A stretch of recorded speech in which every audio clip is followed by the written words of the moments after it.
بسم اللہ الرحمن الرحیم نحمدہ ونصلی علی رسولہ الکریم اما بعد اعوذ باللہ من الشیطان الرجیم بسم اللہ الرحمن الرحیم انا نحن نزلنا الذکر وانا لہ لحافظون صدق اللہ العظیم وقال النبی صلی اللہ علیہ وسلم خيركم من تعلم القرآن وعلمه أو كما قال عليه الصلاة والسلام. عزیزان فلہ، نوجوان ساتھیوں، پیارے دوستوں اور دینی بھائیوں، زیادہ تیز آواز نہ کریے بھائی، وسیع کی رکھو بہت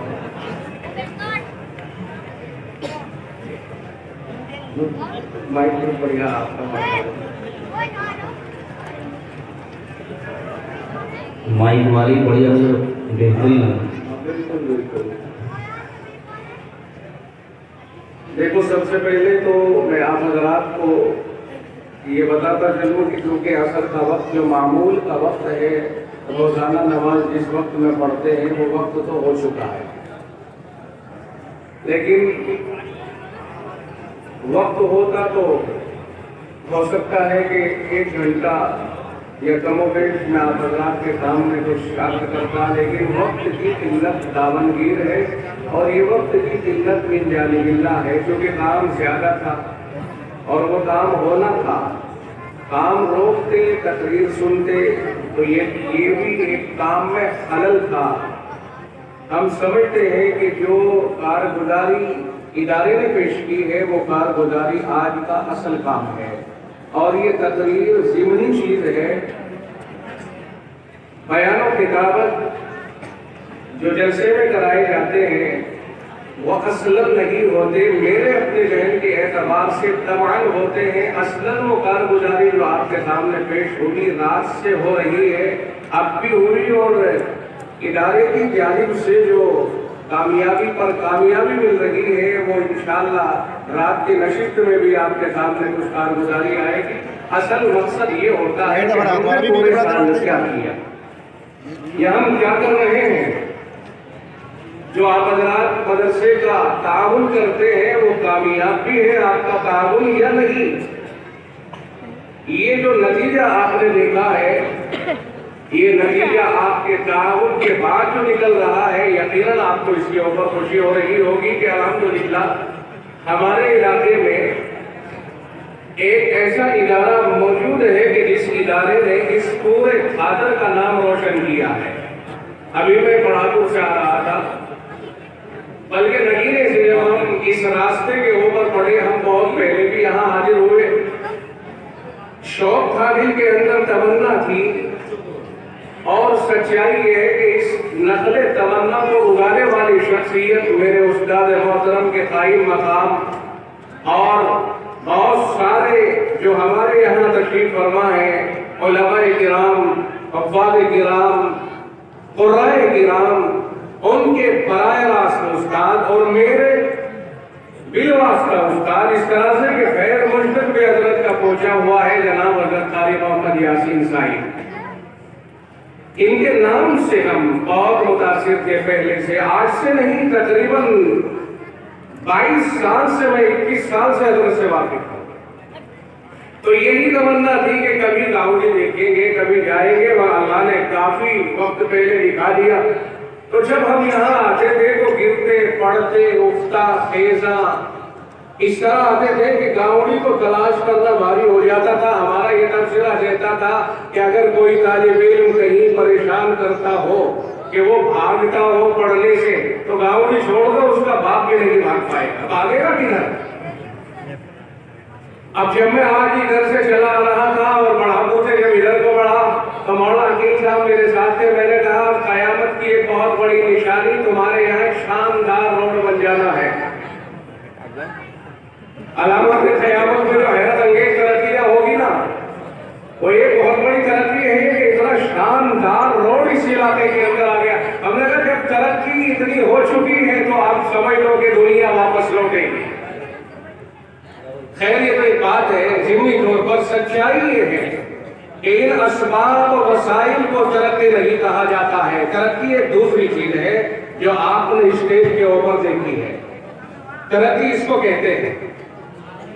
آپ اگر یہ سمجھتے ہو کہ ترقی یافتہ قوم ہے، آج یہ ترقی یافتہ کے ساتھ دنیا کی صدارت کرنے والے فلاں اقوام متحدہ، اور یہ اگر آپ اسے ترقی کہتے ہیں تو اسے کیا کہیں گے کہ جناب مصطفیٰ کائنات صلی اللہ علیہ وسلم کی بارگاہ کا ایک طالب علم ہے جسے فاروق کہا جاتا ہے لقب کے اعتبار سے، خطاب کا بیٹا ہے عمر، جس وقت میں مصر کے دریا نے پانی چھوڑ دیا اور وہاں کی رسم کو سامنے لایا گیا، کہا ایک شاندار سجی سجائی اور زیورات سے مرصع کر کے لڑکی کو جب تک اس دریا کے حوالے نہیں کیا جاتا ہے یہ دریا اپنا پانی دیتا ہی نہیں ہے۔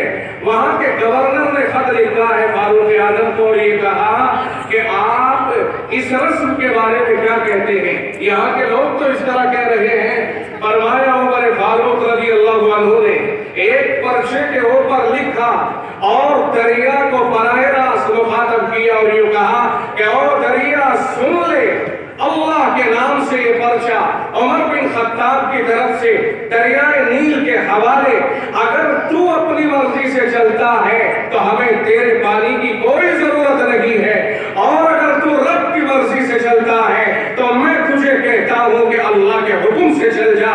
جس وقت میں یہ پرچہ مصر میں بھیجا تھا تو اس کو کہا کہ اس پرچے کو دریا کے حوالے کر دینا۔ دنیا نے دیکھا، مصری لوگ تماشا دیکھنے گئے کہ پاگلوں کی جماعت دریا کو مخاطب کرنے کے لیے جا رہی ہے۔ پرچہ ڈلنا تھا، کتابوں میں لکھا کہ 16 گز اوپر اسی رات میں دریا کا پانی آ گیا، اور آج تک دنیا کی نہریں سوکھیں 100 بار سوکھیں، مصر کے دریا کی یہ جرأت نہیں ہے کہ وہ 1 انچ پانی بھی کم کر سکے۔ یہ کون تھا؟ آپ اس باہر کی ترقی کے اوپر جاتے ہو، وہ روحانی ترقی جو انہوں نے بارگاہ نبوت میں بیٹھ کر کے حاصل کی ہے، وہی روحانی ترقی ہے جس کا اثر آج آپ اسی اسٹیج کے اوپر دیکھ رہے ہیں کہ قرآن کریم کے جو حفاظ ہیں روحانی اعتبار سے ان کی اولاد ہے۔ ہمارے ان ساتھیوں کا رشتہ در حقیقت انہی طلبہ سے ملتا ہے جو طلبہ دستگاہ نبوت کے فیض یافتگان تھے۔ قرآن کریم کی آیت نازل ہوتی ہے اِنَّا نَحْنُ نَزَّلْنَا الذِّكْرَ وَإِنَّا لَهُ لَحَافِظُونَ، ہم نے ہی قرآن کریم کو نازل کیا ہے۔ ذکر قرآن کریم کا دوسرا نام ہے، قرآن بھی ہے، فرقان بھی ہے، یہ ذکر بھی قرآن کریم کا نام ہی ہے۔ فرمایا قرآن کریم میں اللہ نے ہم نے ہی اس قرآن کو نازل کیا ہے، وَإِنَّا لَهُ لَحَافِظُونَ، اور ہم ہی اس کی حفاظت کرنے والے ہیں۔ حفاظت کرنے کے انوکھے انداز رب ذوالجلال نے حفاظت کے طریقوں میں سے ایک طریقہ یہ دنیا میں رائج فرما دیا ہے کہ رب اپنے کلام کو انسانوں کے سینوں میں محفوظ کر کے قرآن کی حفاظت کا کارنامہ انجام دیتا ہے۔ یعنی یہ قرآن کریم کے جو حافظ آپ دیکھ رہے ہیں یہ اللہ کی وحی، اللہ کے کلام، اللہ کے قرآن کے محافظ ہیں، اور رب کے اس دعوے کو پورا کرنے والے ہیں جو دعویٰ اللہ نے اس آیت کریمہ میں فرمایا ہے۔ اس لیے کوئی انہیں ہلکا نہ سمجھے۔ ہمیں تعجب ہوتا ہے اس وقت میں جب لوگ بہت سے اپنی فیملیوں کا ذکر کرتے ہیں۔ میرے سامنے ایک صاحب نے ذکر کیا ایک بڑے مالدار کے سامنے، کہنے لگے کہ فلاں صاحب کے یہاں ایک بیٹا ڈینٹل یعنی دانتوں کا اسپیشلسٹ ڈاکٹر ہے۔ اس نے کہا اچھا اتنا بڑا ڈاکٹر اور ہمیں پتہ ہی نہیں۔ اس نے کہا سنیے ایک بیٹا بہترین وکیل ہے۔ تیسرے کے بارے میں فرمایا کہ ایک بہت ہی شاندار ماسٹر ہے، اسکول اور کالج میں پڑھاتا وغیرہ، لیکن اس نے قرآن کریم کی نسبت کا کوئی ذکر نہیں کیا۔ میں سر پکڑ کے بیٹھ گیا، مولا کریم جو تو نے ہمارا فخر نازل کیا تھا، قوم اس سے بھٹک کر کے دوسری چیزوں کو اپنا فخر کیسے سمجھ رہی، اور کیسے اس قوم کا تنزل نہ ہو جس کا فخر کوئی دوسری چیز بن جائے۔ قرآن کریم ہمارا فخر ہے، قرآن ہماری پگڑی اور دستار ہے، قرآن ہماری ریڑھ کی ہڈی ہے، قرآن پر ہماری ترقی کی بنیاد ہے۔ رب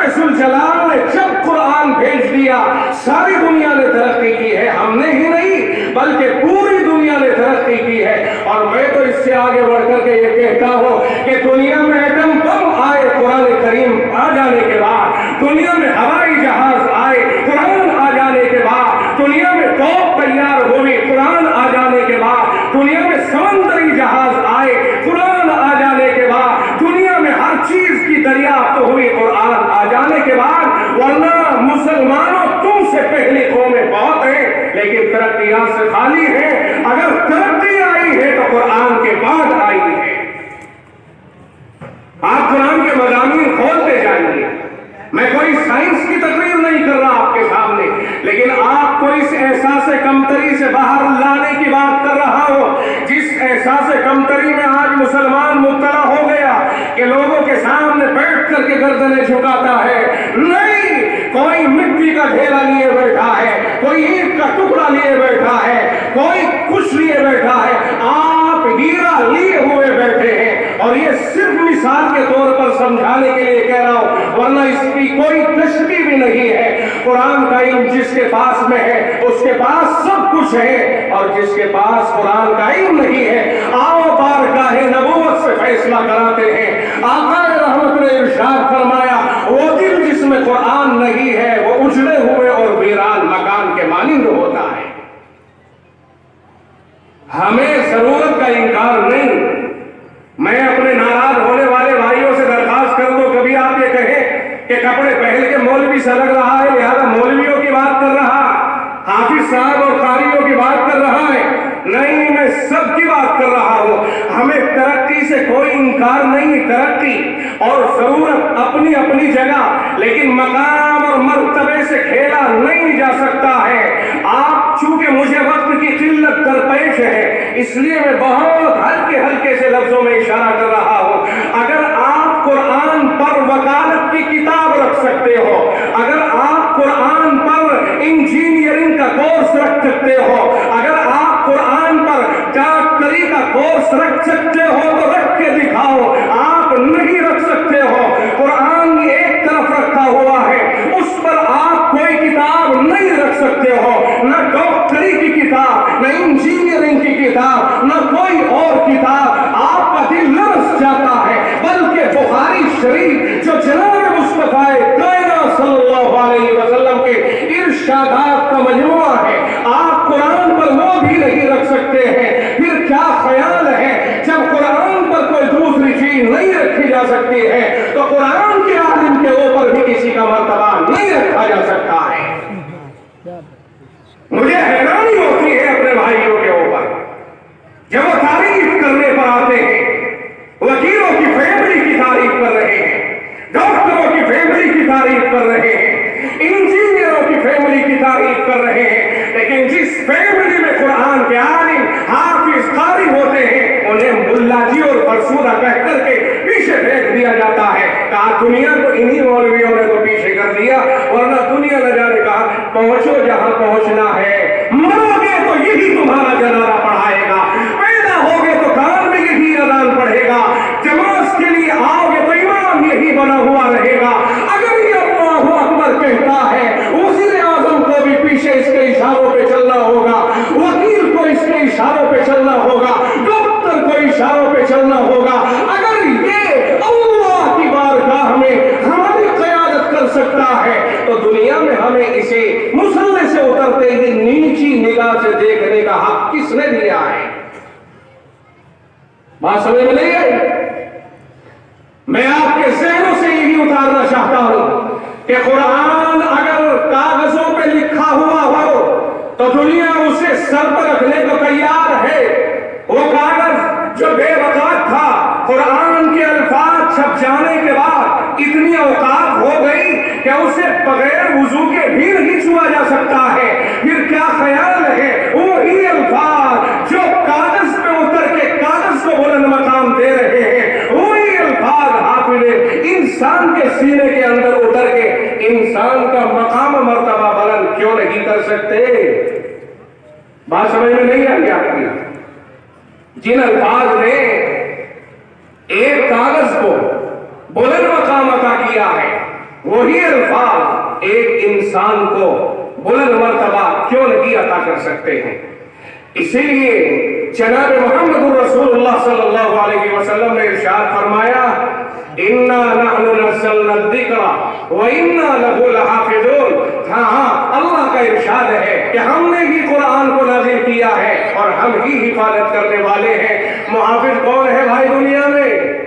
قرآن کریم کے حافظ اللہ نے حافظ کا واحد کا جمع کا صیغہ استعمال کیا ہے، حافظون، حفاظ بھی استعمال کرتے ہیں، لیکن اللہ نے حافظون کہا ہے، حافظ کی جمع استعمال کر کے کہ حافظوں سے حفاظت کا کام انجام دلایا جاتا ہے۔ آپ قرآن کریم کو پڑھتے جائیے، ایک لفظ بھی اگر کہیں غلط ہو گیا دوسرا آدمی فوراً تصحیح کر دے گا، کہا نہ جس رب نے حفاظت کا وعدہ کیا ہے اور اب اتنا جذبہ انسانی شکل کے انسانوں کے اندر ڈال دیتا ہے کہ حفاظت ہی حفاظت ہے، کوئی غلطی ہو ہی نہیں سکتی، اور یہی وجہ ہے 1450 سال سے آج تک قرآن کریم کا کوئی ایک لفظ نہیں بدلا گیا، کیونکہ حفاظت کی گارنٹی اس رب نے دی ہے اور اسی نے حافظ بنا کے حفاظت کا جذبہ ہمارے اور آپ کے اندر ڈالا ہے، انسانوں کے اندر ڈالا ہے۔ آخری بات، قرآن اللہ کے نبی علیہ السلام نے اسی لیے فرمایا ہے، دیکھو اگر میں آپ سے کسی بہتر انسان کے انتخاب کرانے کی بات کروں، آپ سے کہوں کہ آپ کسی اچھے آدمی کا انتخاب کرو تو لوگوں کی رائے مختلف ہو جائے گی، کوئی کہے گا بہت بڑا کسان زیادہ بڑا اچھا ہے، کوئی کہے فیکٹریوں کا مالک، کوئی کہے گا نہیں فلاں عہدیدار فلاں، نہ آؤ سب سے ابہا، سب سے ازکا، سب سے عاقل، احسن کی بارگاہ میں چلتے ہیں۔ جناب مصطفیٰ کائنات، آمنہ کا لخت جگر، امام الانبیاء، سید المرسلین صلی اللہ علیہ وسلم، آپ کا فیصلہ حرف آخر ہوتا ہے۔ آپ نے ارشاد فرمایا خیرکم من تعلم القرآن وعلمہ، غلط فہمیوں کو دور کر دیا۔ دنیا کسے افضل کہے، کسے بہتر کہے، ہم ٹھیکیدار نہیں، ہم اسے افضل کہیں گے جسے امام الانبیاء افضل کہتے ہیں۔ فرمایا آقا نے خیرکم من تعلم القرآن وعلمہ، تم میں سب سے بہتر وہ ہے جو قرآن کریم پڑھتا اور پڑھاتا ہے۔ قرآن پڑھنا، قرآن پڑھانا، ان لوگوں کے لیے اللہ کے رسول نے فرمایا سب سے بہتر ہے۔ اب دنیا کسی کو بھی بہتر کہے، ہمیں رسول اللہ کی پسند اپنی پسند بنانا یہ لازم اور ضروری ہے، یہ بھی ہمارے ایمان کا تقاضا ہے۔ اعتقاد رکھے اور یقین رکھے کہ ضرورت ڈاکٹر، انجینئر، ماسٹر، فلاں سب کی ہے، لیکن مرتبہ اپنا اپنا، مقام انہی کا بلند پاؤ گے جب بھی پاؤ گے۔ آج کتنے ہی گمنام صحیح علم کی دولت والے آخرت میں یہی سالار نظر آئیں گے۔